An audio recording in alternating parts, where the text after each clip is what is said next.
আত্মীয় সুধাংশু দাস মহোদয়, সাথে রয়েছেন মাননীয়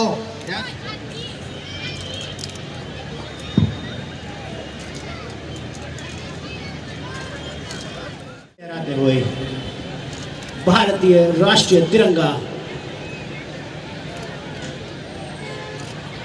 दिन वो फिर आया है, तिरंगा खुलकर लहराया है। সুন্দর মনোরম পরিবেশে মাননীয় মুখ্য অতিথি তথা ত্রিপুরা রাজ্য সরকারের মাননীয় মন্ত্রীর হাত ধরে পতাকা উত্তোলিত হলো।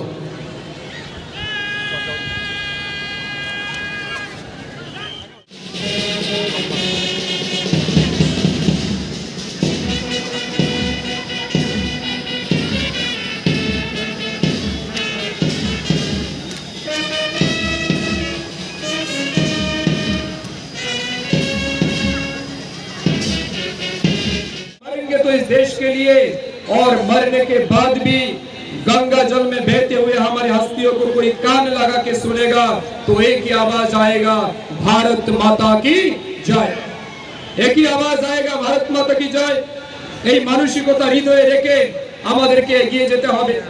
এখানে যে সমস্ত যুবকরা দাঁড়িয়ে আছেন, আমি আপনাদের কাছে আহ্বান করব, আসুন আমরা কবির ভাষায় বলতে চাই, এই দেশে আবারও যদি কখনো সংকট আসে, এই সংকটময় পরিস্থিতি থেকে উদ্ধার করার জন্য আসুন আমরা আমাদের এই ভারত মাতাকে স্পর্শ করে প্রতিজ্ঞা করি, মা গো ভাবনা কেন, মা গো ভাবনা কেন, আমরা তোমার শান্তিপ্রিয় শান্ত ছেলে, তবু শত্রু এলে অস্ত্র হাতে ধরতে জানি।